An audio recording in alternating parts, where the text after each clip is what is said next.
Hey friends, it's Brent here from the Similitude of Prague.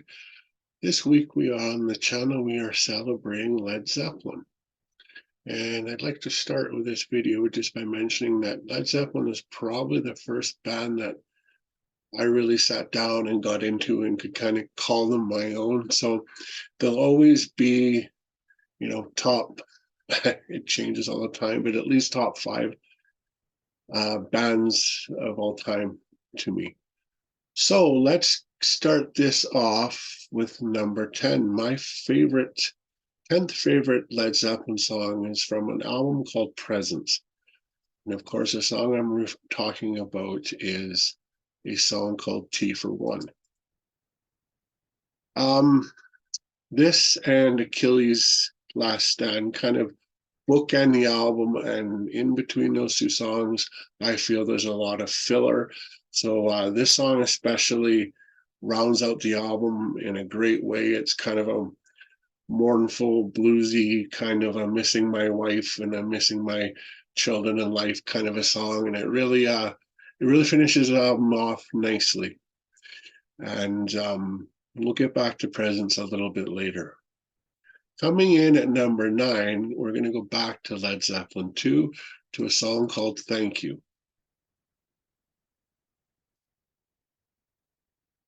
And I've read that this, of course, was Robert Plant's reply to his wife, Maureen, at the time, just thanking her for allowing him to go on tour and the understanding and how much he misses her, etc. It's a beautiful little song, one of those songs that actually makes you feel better just by listening to it. It has that kind of a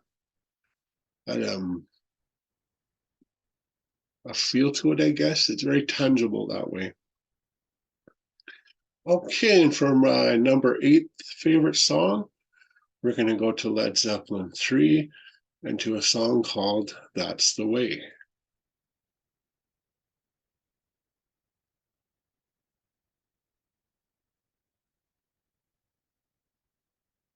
A very acoustic-y song, as is pretty much the whole Led Zeppelin 3. I like Jonesy on the mandolin on this song. It's just another kind of one you can throw on and anybody would enjoy it. Check out live versions on it. It comes across better live, in my opinion. But at number 8 is That's the Way from Led Zeppelin 3.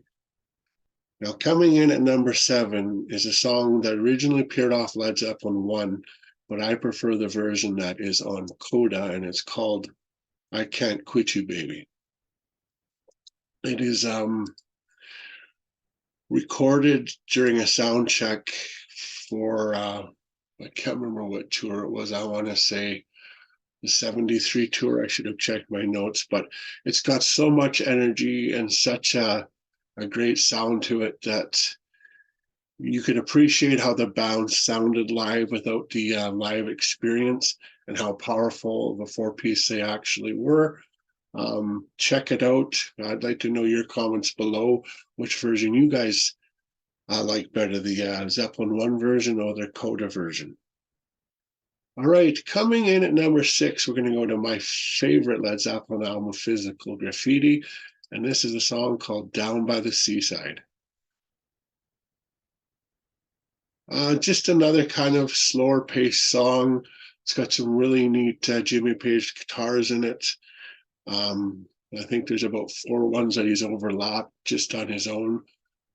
It's one great thing about Led Zeppelin and that album is there's lots of guitar layerings, and it really makes up only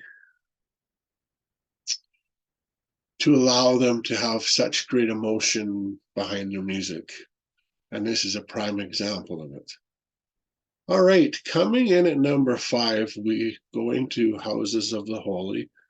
And this is probably the most haunting song Led Zeppelin has. And it is called, of course, No Quarter. And it is definitely a spotlight for John Paul Jones. The bass in this song, the pedals, I remember listening to it on my dad's old Zenith stereo, and it would actually shake the glass in the china cabinet that was on the opposite wall in the same room. So that was always kind of a memory every time I listened to that song. But a great song at number 5, and that's No Quarter. Coming in at number 4, we're going to go to Led Zeppelin 4. And this is actually one of my more favorite of their acoustic songs, and it is, of course, Going to California.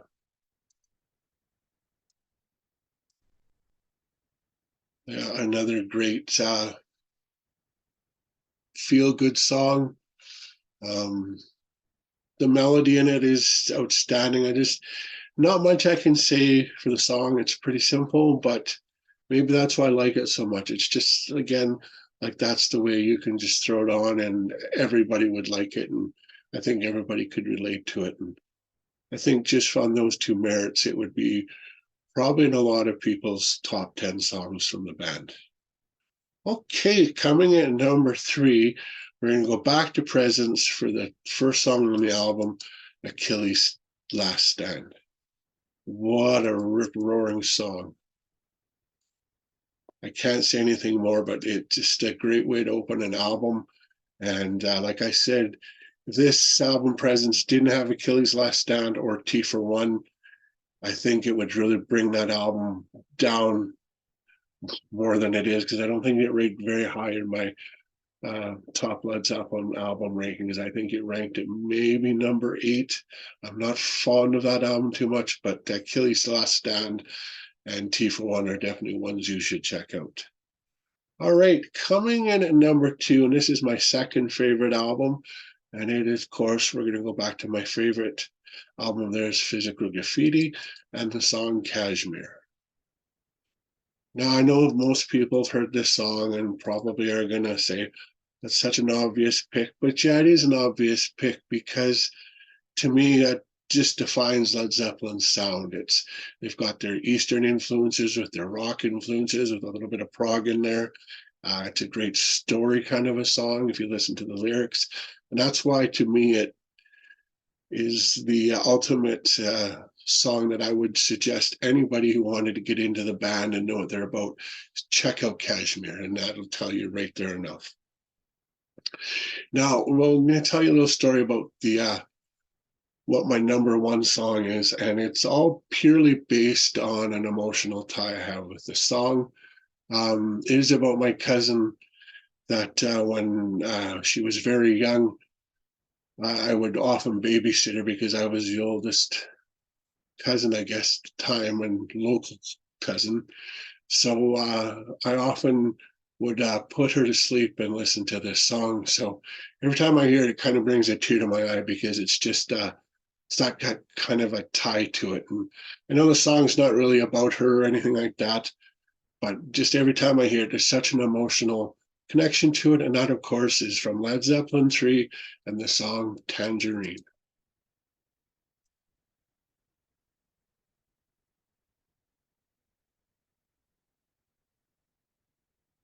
Okay, so to reiterate, my top 10 favorite Led Zeppelin songs are coming in at number 10 is from the album Presence and T for One. Coming in at number 9, we go back to Led Zeppelin 2 for Thank You. Coming in at number 8 from Led Zeppelin 3, we have That's the Way. Coming in at number 7, we have I Can't Quit You Baby from the album Coda. Coming in at number 6, we have Down by the Seaside from the album Physical Graffiti. Coming in at number 5, we have No Quarter from the Houses of the Holy album. And coming in at number 4, we have Going to California from Led Zeppelin 4. Coming in at number 3, we have Achilles' Last Stand from Presence. Coming in at number 2, we have Kashmir from the album Physical Graffiti. And rounding out, and my favorite Led Zeppelin song is a song called Tangerine from Led Zeppelin 3. And here are my honorable mentions that just didn't quite make the list. Go back to Led Zeppelin 1, we've got Babe, I'm Gonna Leave You. From Led Zeppelin 2, we have Moby Dick. From Led Zeppelin 3, we have the Immigrant Song and Since I've Been Loving You. From Led Zeppelin 4, we have Battle of Evermore, Stairway to Heaven, and When the Levee Breaks. From the album Houses of the Holy, we have a great romantic slow song called The Rain Song.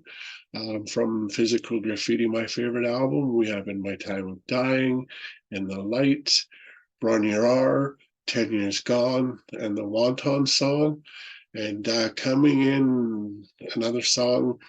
The only song that made this list from Into the Outdoor was a song called Caroslambra, which is a great epic prog track.